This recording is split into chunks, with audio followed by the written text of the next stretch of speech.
Hoy se cumplen 47 años de la denominada Noche del Apagón.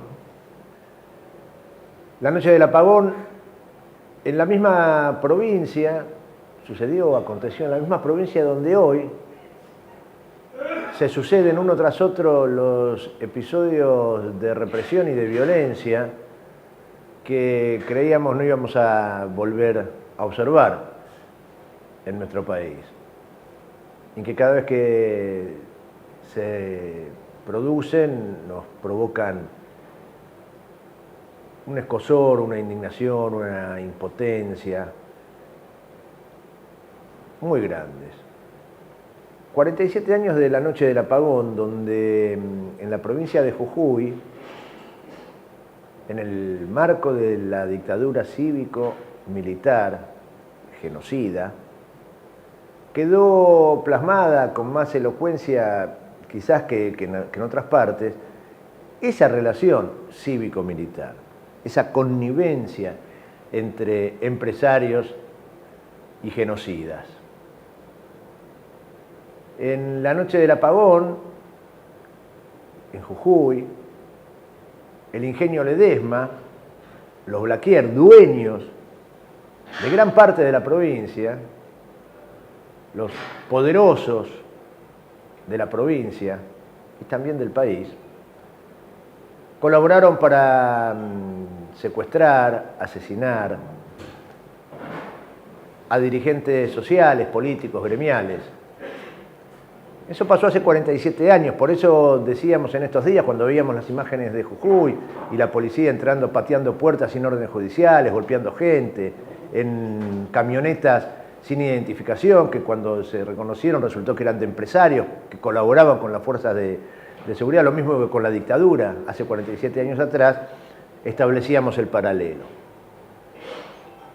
Hoy, a 47 años de aquel momento, va a haber varias marchas en todo el país para recordar el aniversario y para repudiar el presente, para repudiar a Gerardo Morales en su accionar vandálico, totalitario, profundamente antidemocrático, violento. Va a haber marchas, por supuesto, en Jujuy, grandes concentraciones, va a haber marchas acá en la ciudad de Buenos Aires, convocadas por un amplísimo arco multisectorial, político, gremial, de organizaciones sociales, organismos de derechos humanos.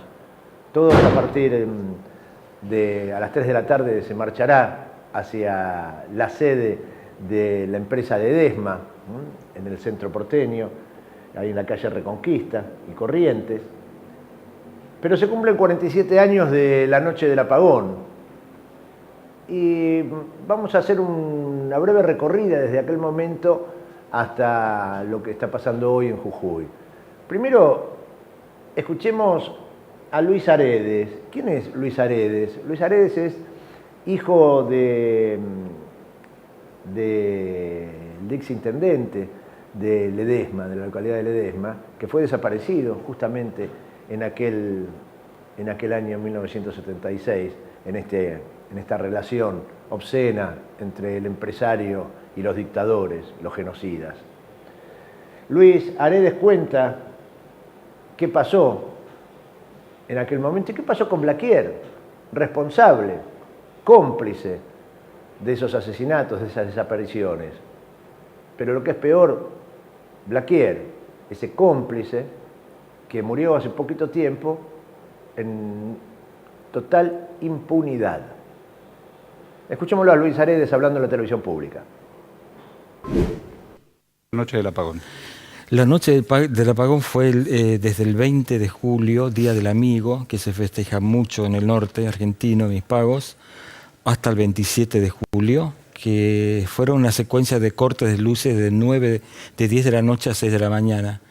Los dos primeros días, 20 y 21, fueron de detenciones. Yo estuve en la Plaza Central en una de las noches, la segunda noche del día 21, y vi cómo levantaban gente y yo corría por la oscuridad hasta mi casa. Terrible. Desesperado, escuchaba muchos gritos inclusive de gente que no me lleven, y eso yo nunca me olvido, jamás. tenés en tu pecho a tu papá, a tu mamá. Y a María de la Garde Antocolet, que fue la vicepresidenta de Madres de Plaza de Mayo. Luis y Olga en realidad tenían un fuerte compromiso con los obreros de Ledesma. Sí. Tu papá fue en un comienzo médico de la planta, después lo Médico. despidieron porque tenía justamente ese compromiso con los niños que iban a hacer la zafra, ¿no? Él denunciaba todas estas situaciones injustas que veía. Después fue médico de la obra social, justamente de los trabajadores. Sí, sí. Finalmente intendente. Es decir, tenía un compromiso muy fuerte. Quiero recomendar un documental que se llama Sol de Noche, en donde está tu mamá contando que lo vienen a buscar una noche, justamente en la camioneta del ingenio Ledesma. Eso también yo lo vi, sí, yo lo vi, manejado por Juan de la Cruz Cairú, que es otro personaje que está denunciado como represor, ¿no? Y el administrador del ingenio Ledesma, Alberto Lemos, a mi madre le dijo que para el golpe de Estado ellos habían puesto a disposición de las fuerzas conjuntas 40 móviles y habían comisionado a 40 empleados directos de la empresa Ledesma para que manejaran esos móviles. Hay un extraordinario documental, Sol de Noche, que cuenta lo que sucedió, narra lo acontecido en aquella noche del apagón. Vale la pena, sobre todo en estos momentos donde en Jujuy está pasando lo que está pasando y que nosotros venimos cubriendo, compartiendo con ustedes todos los días, las atrocidades que comete el gobierno de Gerardo Morales, la impunidad con la cual se mueve. Cuando hablo de atrocidades, no es una palabra que utilizo porque sí, de manera equivocada. Escuchen lo que dice esta docente que fue agredida, a la cual ingresaron en su domicilio particular, la maltrataron, la encapucharon, vivió una pesadilla, una militante que fue avasallada en sus derechos, del mismo modo que sucedía en aquellos tiempos de la dictadura. Por eso la comparación, porque hubo muchos hechos similares en estos días de represión. Así lo contaba Müller en entrevista con El Destape, un fragmento de su testimonio, narrando lo que vivió ahora, no hace 47 años, ahora en la provincia de Jujuy. Vemos y escuchamos.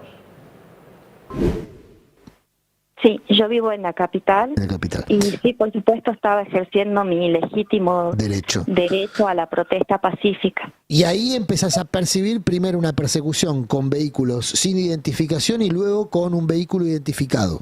Sí, sí. En la madrugada del miércoles llegan a mi casa 3 personas. Yo estaba durmiendo, tocaron la puerta, repitieron un protocolo que yo había tenido con un compañero la noche anterior, un compañero que se estaba quedando en mi casa porque es del interior. Camila, perdón, ¿a qué hora dijiste que ocurrió este episodio que estás relatando? Este episodio ocurrió a las 2 menos cuarto. De la madrugada. Sí. ¿Y vos tenías ya a esa altura un protocolo, un santo y seña con un compañero para un poco estar precavida respecto a quién estaba tocando la puerta? Eso, la noche antes yo le había pedido que se ponga bajo la mirilla y él se había puesto hacia el costado. Entonces, y fue que le abrí la puerta y que le dije, che, no, fíjate, y en este caso fue igual. Yo miré por la mirilla, no vi nada, pregunté si era él y me dicen que sí del otro lado. Y bueno, y abrí la puerta como ya dispuesta a retarlo, como el día anterior, ¿no? Se reproducía exactamente la secuencia del día anterior. Y bueno, y ahí ya me avasallaron, me empujaron.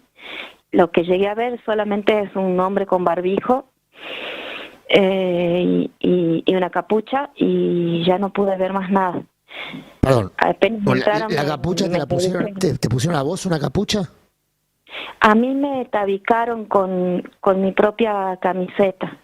Te desnudaron y te usaron la camiseta para taparte la cabeza como una capucha. Sí, con las mangas me ataron atrás en la cabeza.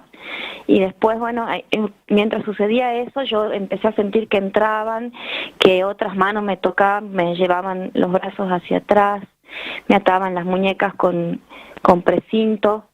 me pusieron un trapo en la boca con un líquido, como si fuera agua ras o algún combustible. Y bueno, y ahí empezó una golpiza. El hombre que fue el primero que me empujó, que me redujo.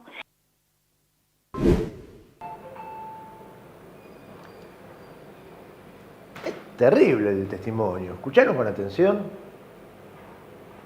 Esto sucedió en Jujuy por orden del gobernador Morales, precandidato a vicepresidente por una de las listas de la derecha, del macrismo.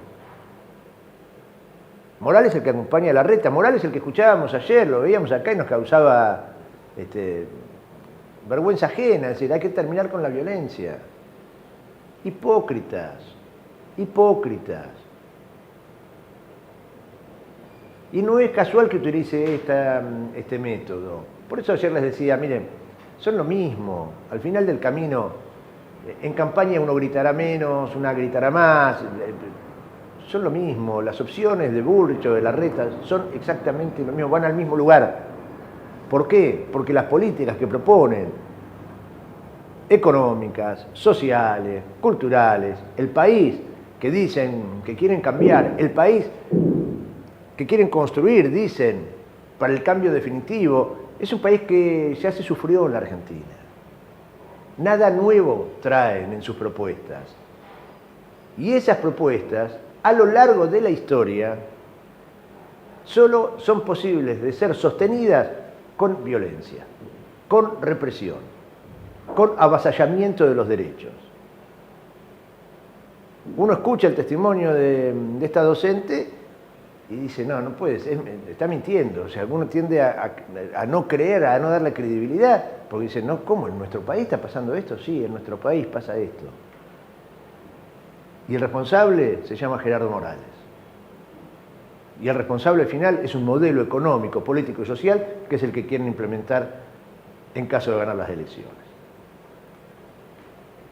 Hay que hacer un gran esfuerzo para no permitirlo. Se juega mucho este año.